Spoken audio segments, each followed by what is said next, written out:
Beware the beast man, for he is the devil's pawn. Alone among God's primates, he kills for sport, or lust, or greed.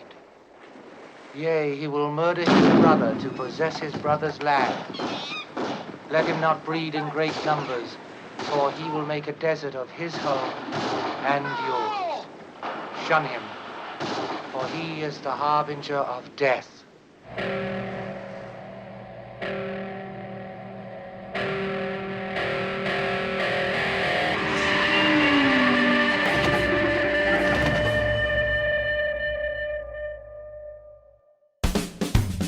Hello everybody and welcome back to Ape Nation, your number one source for all things Planet of the Apes on YouTube. My name is Josh and today I am discussing a different kind of Planet of the Apes movie, one that I'm willing to bet most of you have never heard of, let alone seen. Back in 2012, a video creator named Bionic Bob set out to reimagine the first four of the original Planet of the Apes films in a whole new way. Using various editing techniques, he was able to create a two-part series that managed to tell the story of the original films, simply called Saga of the Apes Volumes 1 and 2.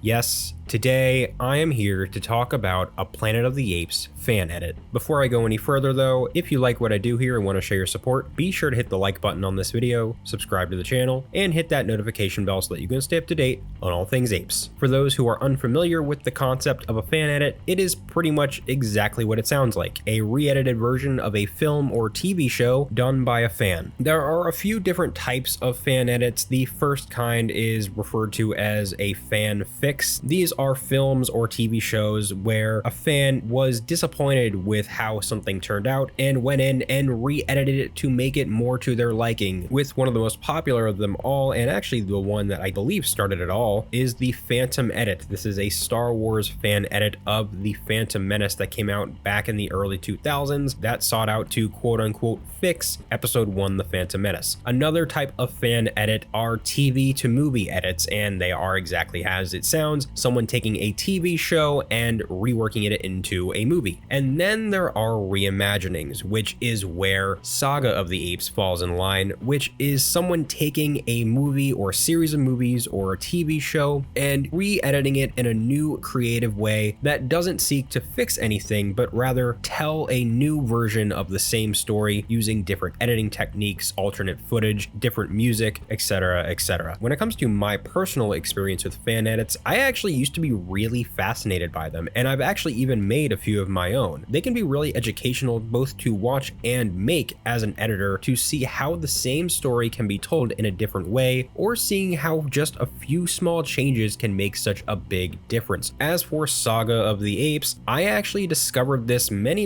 years ago when I first heard about it when I became a big fan of Planet of the Apes, which happened to coincide with around the time I started discovering fan edits. And so upon hearing about it throughout the internet, I'd managed to find it online and skimmed through bits and pieces of it, but never actually watched the entire thing. I eventually then tried to find the full thing many years later, actually as recently as 2 or 3 years ago, but by then it was gone and unavailable to watch online. However, recently I'd managed to get a hold of it and finally sat down to watch both Volume 1 and Volume 2. Now, for those asking, what is Saga of the Apes exactly? Well, the intention behind Saga of the Apes was to combine the first 4 entries in the original Planet of the Apes film series into one big continuous narrative. Volume 1 combines the original Planet of the Apes and Escape from the Planet of the Apes, while Volume 2 combines Beneath the Planet of the Apes and Conquest of the Planet of the Apes, with each volume being about 90 minutes long. And both edits used a split screen format to tell dual narratives at the same time, going back and forth between the two and showcasing the parallels between them both narratively and thematically. It does not include Battle for the Planet of the Apes, but Volume 1 does use brief footage from it, as well as Rise and the 1974 TV series. Now, when it comes to my overall just initial thoughts on Saga of the Apes, I actually think it works surprisingly surprisingly well. I think this is a really bold, ambitious, and creative fan edit that I enjoyed a lot. And I know that some of you are probably wondering, how could it make sense? How could it work? How could it be so enjoyable when you're watching essentially two different movies, 1 and 3 or 2 and 4, running alongside each other? I had the same apprehension as you, but when I watched it, I was won over, and it really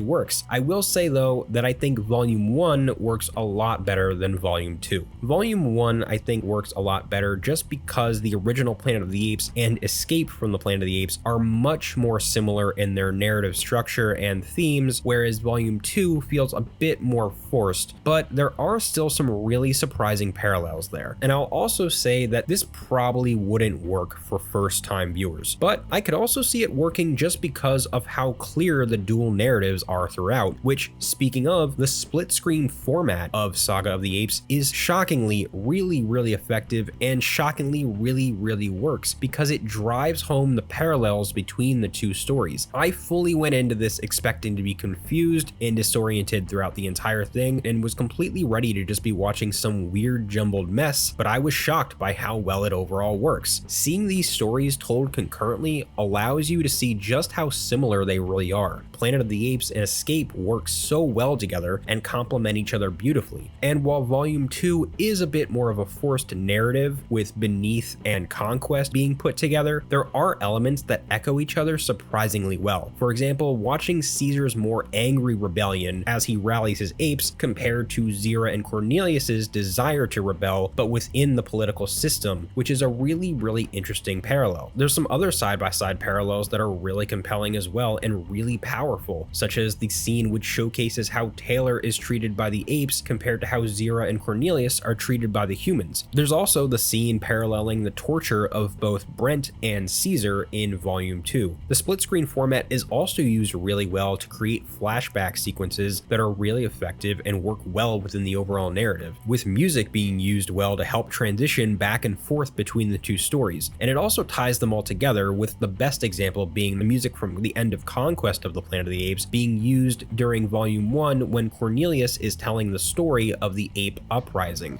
He spoke a word which had been spoken to him all time without number by humans. He said, no.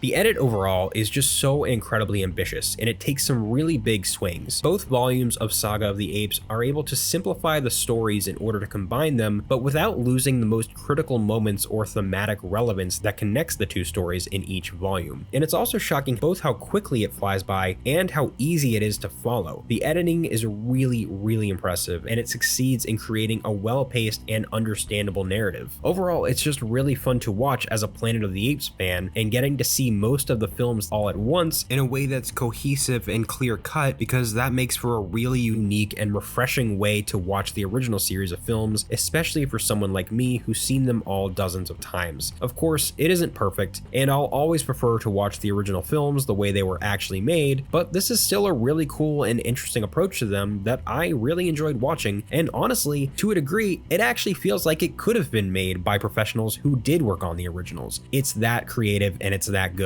I'll even go as far as to say that it inspired me with how creative it is, and honestly, it got me interested in possibly attempting my own Planet of the Apes fan edit of some kind. I'm not sure if or when I will ever do something like that, or what it would even be, so if that's something you guys would be interested in watching, let me know. And for those who would like to watch Bionic Bob's Saga of the Apes for yourself, unfortunately, because fan edits are a bit of a gray area when it comes to their legality, I cannot upload it or provide you with a direct link here. However, if you are a member of the Ape Nation Discord server, you can access both volumes 1 and 2 there, and if you aren't on Discord, you can always just make an account, join the server, download them, and then leave. Otherwise, you can go to fanedit.org where you can locate the page for Saga of the Apes, and from there you should be able to find a way to watch it. I know that all sounds kind of inconvenient and might be a little bit too much for some. Unfortunately, this is just the way it works with most fan edits. But I want to know what you guys think. Have you seen Saga Saga of the Apes? Have you even heard of it? And if not, is it, or any Planet of the Apes fan edits for that matter, something you're interested in checking out? I want to know all of your thoughts down in the comments below. Thank you so much for checking out today's video here on Ape Nation. If you liked this video,